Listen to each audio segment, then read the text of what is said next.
Hello, everyone. This is Loose Canons here with podcast number 5. Today we're going to be talking about Safety Last, silent comedy starring Harold Lloyd from 1923, I believe. Someone wants to fact check that. That's Patrick. This is Reuben, and that's Basil making stretching noises. Coming at you. Woo! So, as per usual, let's kick it off by everyone just sort of saying whether or not they liked it and what they liked or disliked in general about the movie. Okay, I'll say that I kind of enjoyed it. I wouldn't give it like a rousing endorsement, but I'll say it's worth checking out.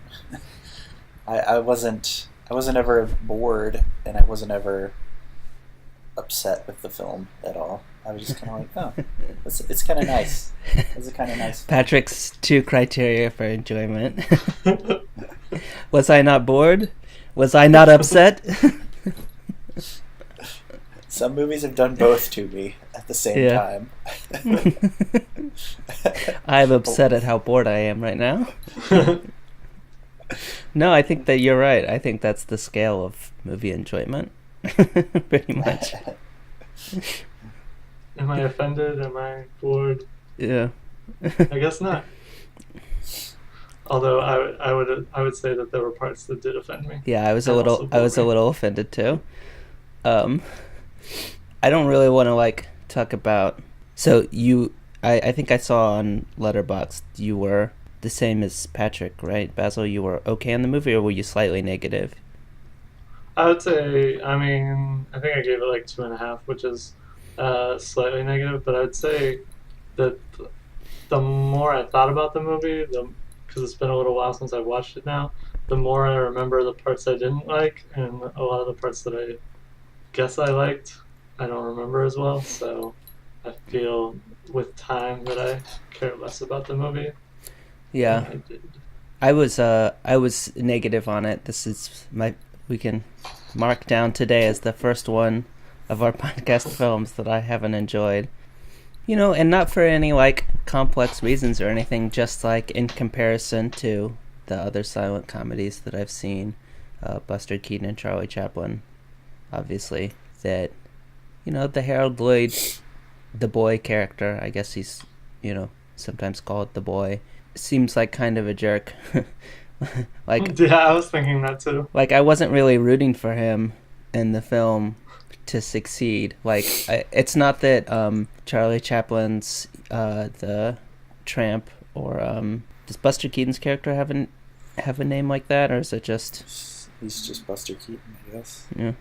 Yeah, I think he has different names. Yeah, he has movies, actual character names as opposed to the boy and the tramp.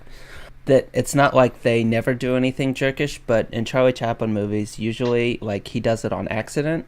It's unintentional, or in Buster Keaton movies, he's usually defending himself, and the Harold Lloyd character was sometimes malicious. I remember specifically one incident where he's running away from the cop, and he's hiding, and he sees there's a guy just sitting there, and he turns a blowtorch onto him. I think, yeah, well, I think that was kind of a revenge thing, because he's riding on that little side runner of the car, and the car pulls up right over the blowtorch, and it's right over his butt, and it burns him, and he turns around and looks at it, and he's like, that's, Yeah, but that's not that guy's fault. Yeah, and he's like, oh, I'll show you. And he just turns it around on that guy. There was a number of moments like that. He was when he was pretending to be the boss, and then he got that guy to take out the trash to make it look like he was the boss, and then he put the $1 bill in there to pay him for doing it, and then he took the $1 bill back. I actually laughed at that pretty hard. This is the part where he picks the $1 bill back out of the top of the trash. I'm not saying that I never thought it was funny. I just by the end of the movie, I wasn't rooting for him to win, to sort of trick this woman Because I mean, he'd been lying to his fiancée from the very beginning, and it wasn't like, you know, again, like a lot of the movies have sort of that basis to them, but like it just felt sort of different from like Fred Astaire. Like normally, like Fred Astaire, like he legitimately believes something, and then Ginger Rogers comes along and disrupts his life, and he feels like he has to stick to where he was.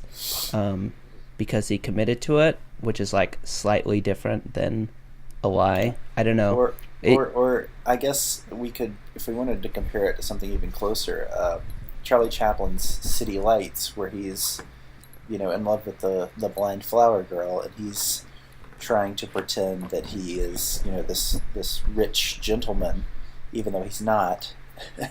But I guess by the end of the movie, he's actually convinced her that he is a rich gentleman, but then he, you know, kind of gets it turned around on him at the end when she gets her sight back. But I think that that's all self-imposed, which I think it makes it different, is that like in that movie he just thinks that she won't like him if she finds out that he's poor, versus like in this movie the guy is just like in a committed relationship and he doesn't trust her enough to still love him and I mean, it's kind of true. Like when she gets there, she's like, "Oh, let me see your office. I love how important you are." Right. And like, you know, probably sort of maybe what Basil was talking about. I don't want to like talk about it too much because obviously it's a movie from the 20s, and you don't really want to hold it to today's standards. But you know, like the women going like crazy for the sample sale or whatever. It's like not like the greatest vision of women I've ever seen committed to film. Honestly, though, I thought there were some great gags in that whole sequence. I love the one where he's like, "Oh, did somebody drop a $50 bill?" And everyone turns around to look for the $50 bill, and he like throws the package to the old lady who was asking for it. I thought that was pretty funny. I guess that I agree that it was kind of funny, but it also just sort of underlines that this movie was a little more malicious, I guess, than Chaplin's or Keaton's. Yeah, like if you were to have like a scale from like humanistic to sort of nihilistic silent comedies, you know, I think Keaton is pretty far on the like humanistic side, and then Chaplin is sort of in the neutral middle, and then Harold Lloyd was you know, maybe it was just because I wasn't expecting it. Like, it's a little meaner. Yeah, I was going to say, when we were talking about examples, there was that part where he gets his friend in trouble with the cops for, like, no reason. Like, and then that cop is just, like, after his friend for the rest of the movie. Yeah, that seems like a really jerky thing. It's not clear why anyone is like friends with him or nice to him, because he clearly will turn on you at like a second's notice. I read something that Roger Ebert wrote about this movie. He said that like Keaton and Chaplin were sort of above normal people in their movies. Like they were always sort of in line with this kind of like cosmic fate. It's like, you know, when a building falls down and they are just magically standing in the right place to not get hit by the building falling on them. But as opposed to Harold Lloyd, who is like a normal guy who has to like struggle and fight his way through these situations and who's constantly like messing up. And so I couldn't think of any more specific examples, but that does seem to be like the reason he gets into all of the trouble is because he, you know, has like messed up or done something wrong earlier in the movie, and so he's, you know, he's like, oh, I think I know this cop over here, but oh, it's a mistake, and he's a different cop, and I've, you know, just gotten myself into a lot of trouble. I'm kind of throwing it off on this other guy, and then that's going to come back to haunt me later when I'm trying to climb this building and trying to get him to do it for me, and right. I don't know. Although he's like doing all the work and they're just splitting it 50-50. That's the original agreement. Is that like yeah, he's like, just like a real manager.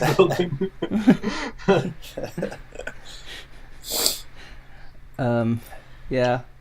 And there's something weird with the jeweler too. I don't like. I don't Oh, I know remember if that. the jeweler Yeah, was I wrote that supposed to be down. a specific race, but like just the way that the jeweler act like made me Yeah, super that uncomfortable. was weird. I didn't remember I that. I'd mean, forgotten when about he that scene. left, there was like a the front of the building, and the guy definitely had like a very Jewish last name, like Steinberg or something like Yeah, that. that Steinberg was. Yeah, Jewelers. I saw And that I was title like, card. whoa! I was like, Yeah. oh, buddy. Maybe I just He's don't just like care rubbing his for. hands. Just Yeah. like- Maybe I just I understand Roger Ebert's point, but like maybe I just don't care for the everyman because he's kind of racist and awful. Like I don't really have any interest in him. There was a similar like terrible part early on with like the black guy getting scared by him being a mannequin and then like climbing up to the ceiling and just refusing to come down. Where I was like, man, this is sure taking it over the top. I know the 20s were a different time, but wow. Yeah, I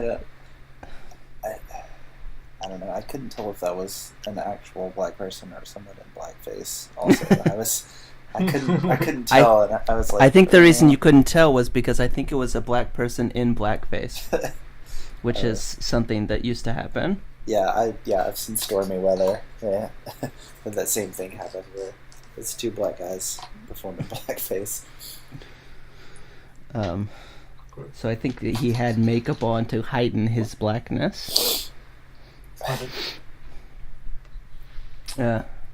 So 1920s, eh?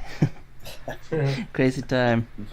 Yeah, but that's kind of like my point is that I'm not saying that I'm an expert on silent comedy, but I've probably seen like 6 or 7 Keaton films and maybe 2 or 3 Chaplin films, and it doesn't seem like this stuff is going on in their films as much. Like I don't feel like most of their jokes have any of this going on, and there's some athleticism to Harold Lloyd that's pretty impressive. Like as he's climbing up the building, I'm impressed, but like it's not as funny. It's not as funny as Chaplin and Keaton's physical gags to me. Yeah, and I always think with Keaton and Chaplin's gags, there's always some sort of like underlying message going on with most of them too. Like, for instance, the beginning of City Lights, where they're like unveiling the statue, and Charlie Chaplin, they find Charlie Chaplin like asleep on the up on the big statue, and they're like, get down from there, and he's just like trying to get down, but he keeps getting caught on different parts of the statue and like hanging on there, and it's like this sort of, he's sort of like making a mockery of this like tradition and this this grandeur of the people trying to unveil this like big Greek statue in the city or whatever. It's, I don't know, he's like making some sort of mockery of their supposed like great moment, whatever. And in this, it doesn't ever seem like there's any sort of underlying thing that's intentional going on. It's just like, how do I get to the next physical gag so that I can make people laugh again? With Harold Lloyd, he's just like, how can I set it up so that I'm the one who has to do all these like funny jokes, so I can have the next joke happen. And I thought the whole like idea of that building climbing sequence was a good setup for a lot of jokes, because I thought a lot of those jokes were funny, like where the kid drops the popcorn on him and all the pigeons are flying all over his head, and then the part those pigeons were way like more active than you would expect pigeons to be. Like you would figure like the first time you kind of like brushed them off, the pigeons would fly away. Yeah. But they were like, I want this popcorn. They're like, give me that popcorn. trying to steal his hat and his hair. Yeah, and I kind of thought that In the big city, even the pigeons are more aggressive. the part with the rope at the end, where he's got the rope tied around his leg, was funny too. Where he like swings up onto the building and like runs right into the woman he's gonna marry and like kisses her. And at first he's like, oh no, and then he's like, oh wait, this is a good situation. Just like that transition from scared to, oh, this is exactly what I want. Yeah, I don't know. The rope gag was so telegraphed though that like Yeah, with the rope I thought, there, and he's like, what, like, it was funny because like one of the gags worked because it was telegraphed, like it was set up to be like, oh, when is he gonna get hit by that spinning like weather vane or whatever? Yeah. And it was like, you knew he was gonna get hit by it. It was just a matter of when, and he was like, oh, and that worked. But the rope, it's like seeing the rope there, was like, oh, of course his foot's gonna get caught on the rope and he's gonna fall over.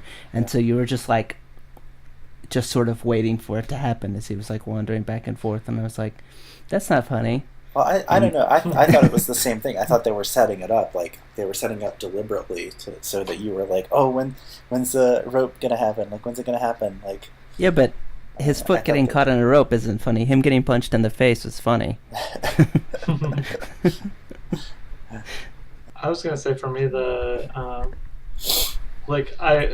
conceptually I like the idea of the building sequence, and like there were definitely gags in it that I liked, but overall, like how long it was going on, I was like, man, all right, another joke with the building. Like, is he ever gonna get to the top of this? Like, but like I don't know. I think I read some stuff like like different people on different websites talking about how great that sequence was, but like for me it was great for a couple of minutes, but then once it was like 20 minutes long, there were definitely times where I was like sort of halfway like looking at my phone and like checking my email while I was like, all right, when's it gonna get to the next part with the building, I guess.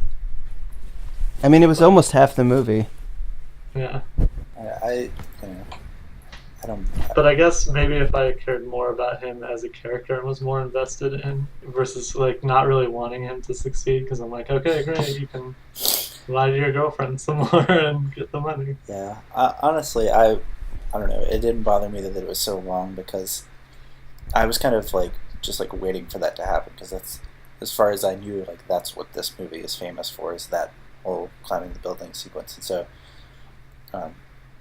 I was just like, when are we going to get to the building? Like, when's he going to be hanging off the clock face or whatever? Because that's that's the, I guess, sort of the enduring image of this film. I actually did a Google search for the film, for images from the film earlier, and it was like, I would say 80 to 90% of them were that picture of him hanging from the clock hand.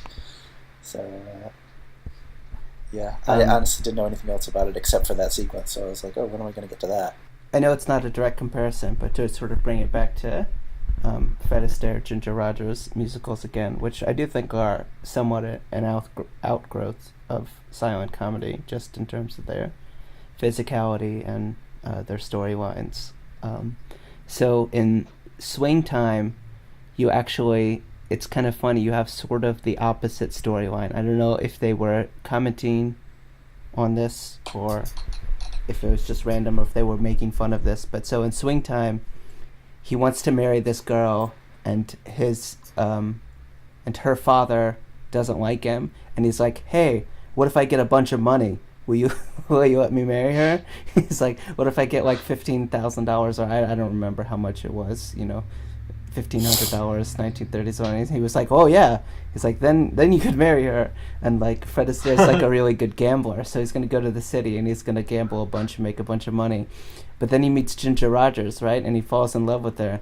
And so he keeps like every time he's going to get money, he keeps like trying to get less money. Like he gets a job and he tries to bargain like down his his wages. And like it's really funny, obviously, throughout the entire movie. Like he opens a nightclub with Ginger Rogers and like another person, and he's like, I'll pay you half of like the door, and he's like, no, I'll only take a quarter or whatever. Because like the setup is that if he makes a certain amount of money, he will have to go back and marry this woman, which doesn't really make any sense, but it's really funny. Anyways, and it's kind of making fun of sort of like a mercenariness to relationships, and like that's kind of again sort of going back to the sequence. I was like, okay, to bring it back to Safety Last, the reason that I bring this up is that like the idea of him like surviving and living like I was going for. But sort of in the back of my mind, the fact that he was like kind of doing it for money like just makes it like a little less intense for me. Like that's like his reasons. Like I'm not thinking about it as for love. I'm thinking about it, you know, because the relationship itself is like sort of mercenary too. So like the whole time that he's going up there, it just sort of makes it less funny for me. You know, he's like a villain in Die Hard. He's doing it for money, so I'm not really super invested in well, I can see what you're saying, because his whole view on the thing seems to be very conservative. It's like, oh, you have to get a lot of money so that you can take care of our daughter and, you know, have a good home and be a completely normal person. The way you are doesn't matter. Like, who you are as a person doesn't matter to us. It just matters that you have a lot of money and take care of our daughter. So the whole setup is a really like old-fashioned conservative type setup to the film. Like the whole storyline. I can see where all your complaints are pretty valid about you know, him being kind of mercenary about the whole thing. Like their whole marriage is a little bit of a for-profit marriage, I guess. I wonder if there's a sequel to this movie where he tells her that he's been lying to her their entire relationship. But he's super successful now, and she's like, I don't care. She's like, you've got that money. Was in the past. I just remembered my favorite gag of the whole movie, the part that I laughed at the most, and I don't know what the impetus was for the person's reaction, but it still made me laugh really hard. But when she comes to visit him in the city, and she comes into the store, I guess his coworker is really impressed that he's got this girl. She's a high caliber girl, maybe, and he's like pouring out like a milkshake or like a chocolate milk or something. Oh yeah, right. And he keeps pouring it for like a long time, and until it's like overflowing everywhere, and like I thought that was kind of funny, but then it cut to the wide shot and he was still doing it in the background, and like he was still like making like a face like at them like for another 30 seconds. Like for way, like it was, you know, it was the equivalent of the Simpsons rake gag. Like it became funny because it just lasted like way longer than I expected it to. And then like he suddenly like snaps out of it, and then he just like goes back to like wiping the table, and he's just like cleaning it up. Like literally nothing happened. And like the whole time that one guy was in the background, I was laughing at whatever he was doing. In the wide shot. Yeah, I did think that scene was really funny, and I don't know what that joke had to do with anything else in the movie. That guy's not a character in the movie at all. No. He's just a background figure, and it's really funny to me that they just wrote that joke in. Just I don't know. That was a hilarious joke. I think my favorite joke that came pretty early was something that just really surprised me, because like there's the part when their landlord is coming, and like they grab their coats, but then like you think they're gonna put the coats on and just run out the room really fast, but then they just climb into the coats to hide. Yeah. And that made me laugh really hard. Like I actually, for some reason, I started the movie and then stopped it, and then I started the movie over because I hadn't watched that much. But I saw that gag twice, and it made me laugh both times, because both times it just tricked my brain, because it seems like such a nonsensical thing to do. In general, the hiding was pretty good. Later, when he kicks when he does the tripping gag with the cop, and he hides in like a tiny little box next to the cop so the cop doesn't see him. Like I thought that was pretty funny too. Not the attacking a cop for no reason. I mean, well, I didn't know that Harold Lloyd was a member of NWA, but yeah, I mean, the whole impetus of that gag is that he wants to impress his friend. Like he wants to seem like he's a cool guy, because he runs into that other cop that he actually knows from back home earlier in that scene, so he thinks it's that and guy. They keep kicking each other. His friend get in trouble. Yeah. But he wants to seem impressive, and then he totally lets his friend dive on the grenade for him. He realizes he's messed up. I did think it was funny the way he sort of just like jumps into that little box like instantly, like just fits perfectly in there. I also liked Basil in the scene you were talking about where they hide in the coats later when he his friend sort of takes his seat when he stands up and he turns around and his friend's sitting in his seat. He goes over and just knocks on the door real fast and his friend runs and jumps back into the coat and hides on the wall and he just sits down in the chair. Again, him being mean to his friend, but I thought that was a good, like, I guess, reversal on the joke. It's like that's it just makes it so it's like that's something they do all the time to trick their landlord. Like that's the standard way they trick the landlord. Because they don't even discuss it beforehand. They just do it automatically when the landlord comes. So that's just the way they trick the landlord all the time. And I just wanted to, make it clear, you guys probably know that, like, I don't dislike mean-spirited protagonists or whatever, unlikable protagonists. I think you could make an interesting movie with an unlikable protagonist. I just felt like, you were supposed to be rooting for him in this movie, and I just wasn't. Yeah, I think that I agree with that. That the movie seems sort of oblivious to the fact that the main character might be a sociopath.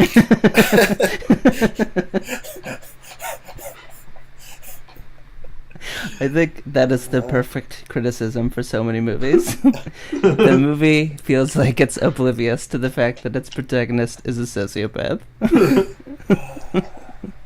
Yeah, that is. Also, many sitcoms. Yeah. I don't know. You're supposed to have sympathy for this guy. Like in the scene when he's with the jeweler and he's, buying the chain and like you see his little lunch disappearing. Like each time he counts out the money, a little more of his lunch disappears, and you're like, oh, that's so sad that he can't eat. It's like, except for this is his conscious choice to trick someone. Like it's not really that sad. Like he could eat and like not lie to people. And pay his rent. pay his rent. It's not like, we know that his landlord is an awful person or anything like that. He didn't like get injured at work and lose his job for really silly reasons. He's just using his rent money to lie to his girlfriend. Lies all around. She should date the landlord. He's the one who would have money if everyone were honest. I feel like his friend should be.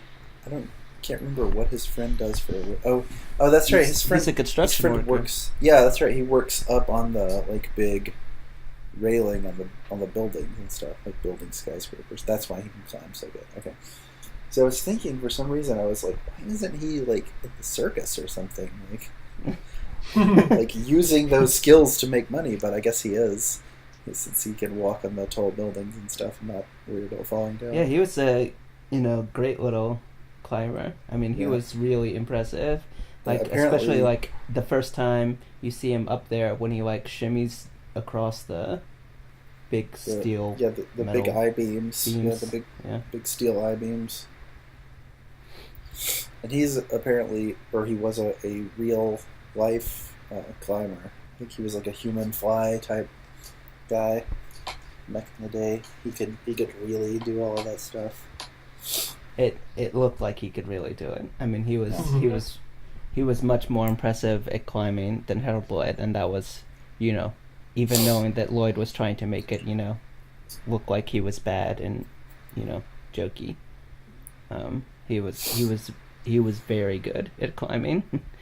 Yeah, and I will say some of the moments during Harold Lloyd's big climb did actually make me whoa, gasp a little. I was like, oh man, he almost fell right there.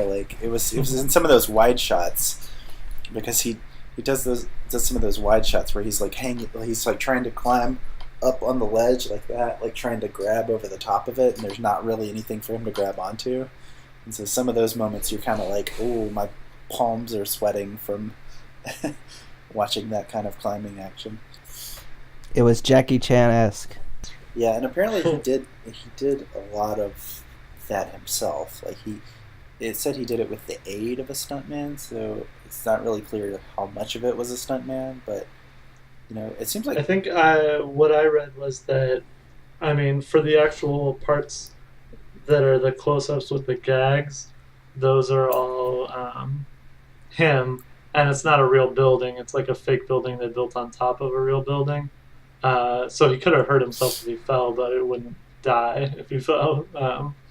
But the wide shots where it's actually like apparent that it's a real huge building that someone is climbing, that's a stuntman dressed as the Harold Lloyd character. Makes sense because very few people are skilled at actually climbing buildings without dying. Yeah. And I also think it's a little this is, I guess, something that's not it's impressive, but I wanted to point out that was kind of more standard for the day, because I mean Keaton and Chaplin did their own gags as well.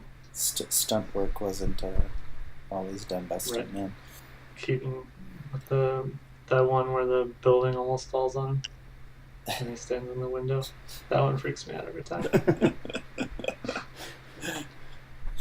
My favorite Keaton gag that I can remember is the one where he's running away from someone. I can't remember which movie it is, and he jumps through the window, and there's like a dress in the window, and when he jumps through the window, he comes out wearing an entire lady's outfit. And then he's just like, and he just walks away, and the guy has no idea where he went because he's completely changed costumes by jumping through a window. But I was gonna say, it almost seems a little more, I don't know, harder to be on Harold Lloyd's side, because he's not, I guess, like as weird looking as Chaplin or Keaton. Like, they seem like they're kind of like, you know, they have this sort of burden of normal people on them. They have like, they're like, oh, well, they're not the really pretty, you know, movie star type people, but Harold Lloyd actually looks like a movie star. Like, he actually, even though he's wearing glasses and a hat, like, you can still tell that he's kind of like a, you know, he's a strapping young man, and it's a little bit harder to relate to somebody who's, you know, I don't know, got more conventionally attractive. Yeah, when they're like really good looking, I guess. Because I mean, I think Buster Keaton is a really handsome fellow, but I agree that he's not conventionally attractive. Yeah. I don't know. I guess that weirdness endears them to me a little bit more. I mean, I think that they're better actors too, personally. Yeah. I think that they're... the acting in this movie in general was very broad. Like, one thing I wrote down was like the part with there's like the guy who's drunk, and like it's the most like hammy, like theatrical drunkenness of all time, where he's just like stumbling everywhere and like just like. I wish our listening audience could see Basil's impression of the guy right now, because it was pretty awesome.